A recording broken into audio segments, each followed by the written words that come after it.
So first we talk about the registers. What are the registers? Registers are the semiconductor memory device made by the combination of flip-flops where each flip-flop is capable of storing one bit of information. An n-bit register is a group of n flip-flops. So the basic function of a register is to hold information in a digital system and make it available to the logic elements for the computing processes. Basically, a register is a temporary storage area built into a CPU, central processing unit. Some registers are used internally and cannot be accessed outside the processor, while others are user accessible. Registers consist of a finite number of flip-flops. Since each flip-flop is capable of storing either a 0 or a 1, there is a finite number of 0 to 1 combinations that can be stored into a register. Each of those combinations is known as state or content of the register.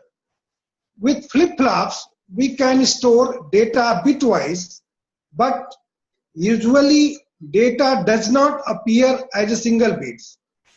Instead of it, common to store data, words of n bit with typical word length of 4, 8, 16, 32 or 60 bits are used, and that's why these registers are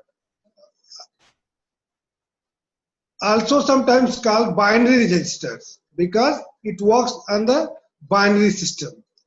So there are several flip-flops and they can be combined to form a register to store whole data words. Registers are synchronous circuits, thus all flip-flops are controlled by a common clock line. As registers are often used to collect serial data, they are also called accumulators.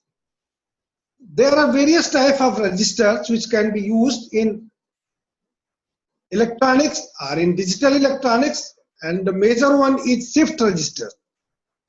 So what is shift register?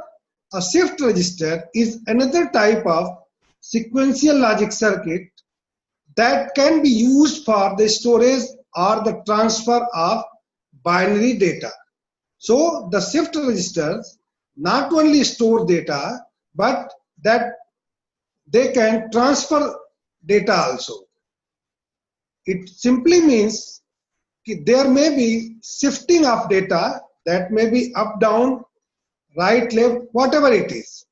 This sequential device loads the data present on its input and then moves or shifts it to its output once every clock cycle, hence the name shift register.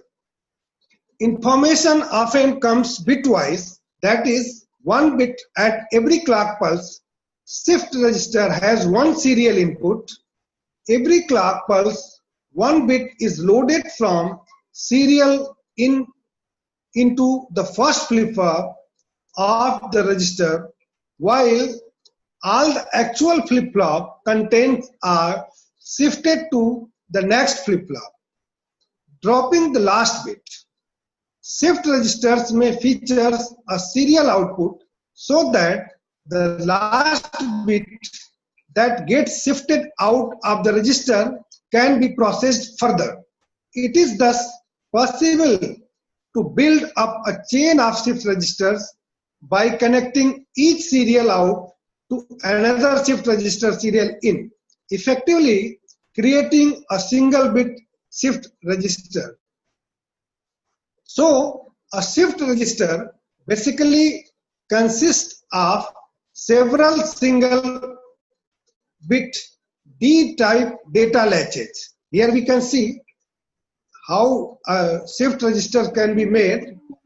So this is made up of group of flip-flops, and basically this flip-flop is used as D-type data layers. So one for each bit. One flip-flop is used for each data bit.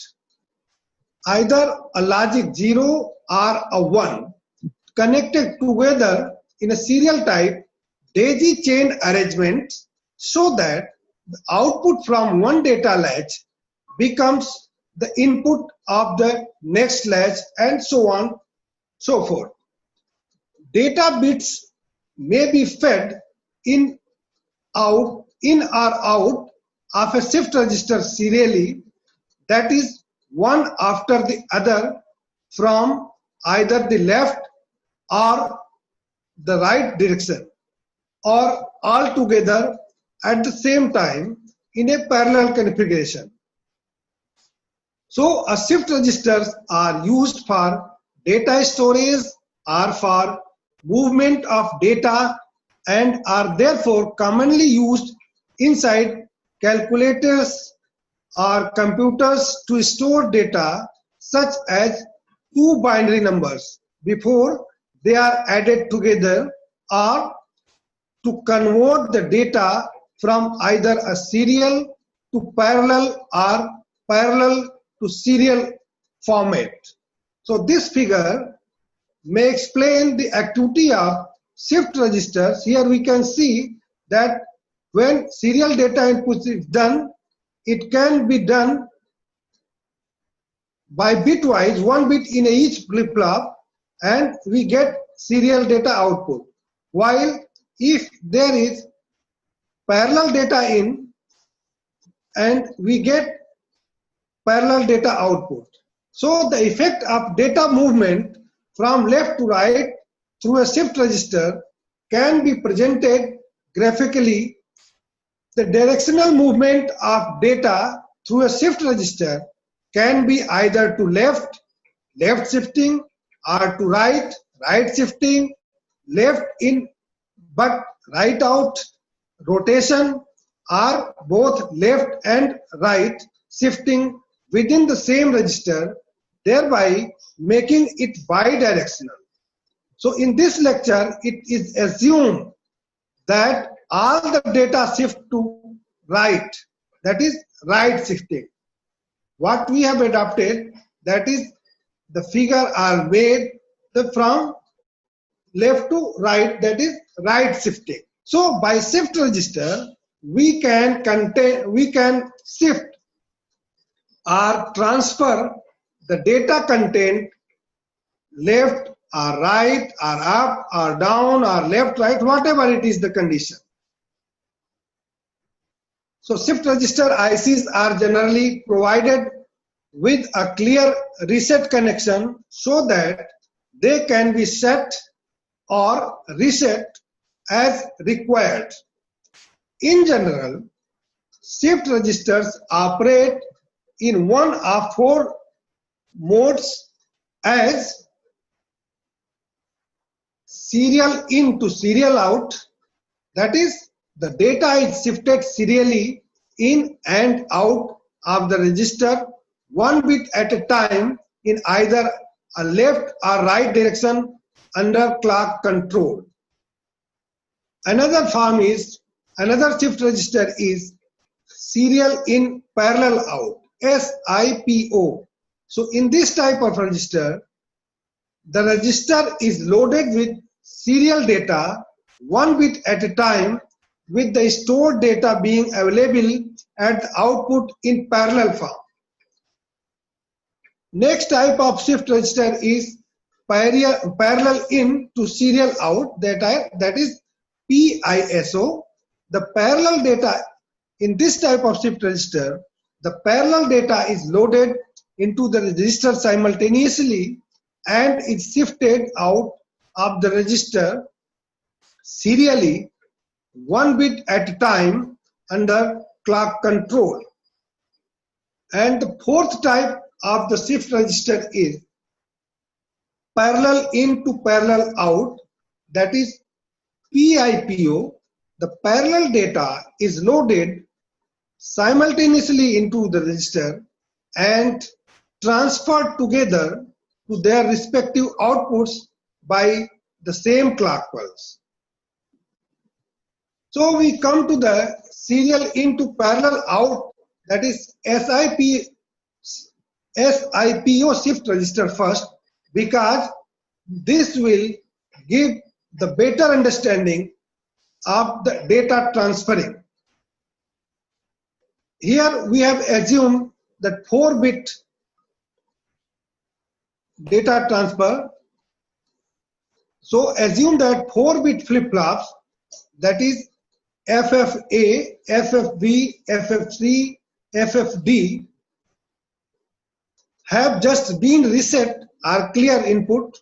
Reset simply means input is clear, and that all the outputs QA to QD, QA, QB, QC and QD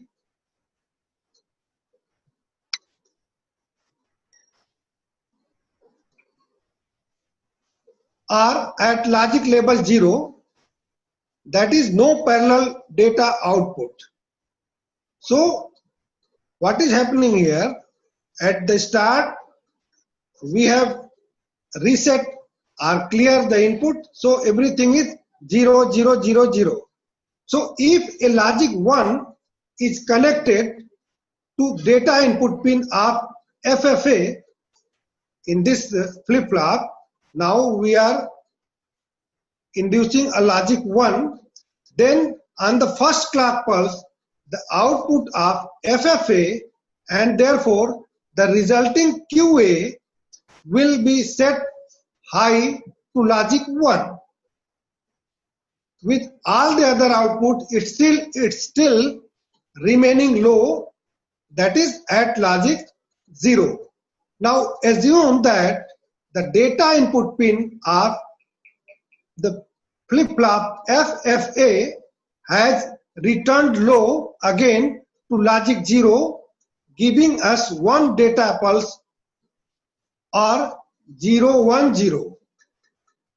Now the second clock pulse will change the output of FFA to logic 0 and output of FFB, that is QB, at high, that is logic 1, as its input D has the logic 1 label on it from QA. So logic 1 has now moved or been shifted one place along the register to the right, as it is now QA.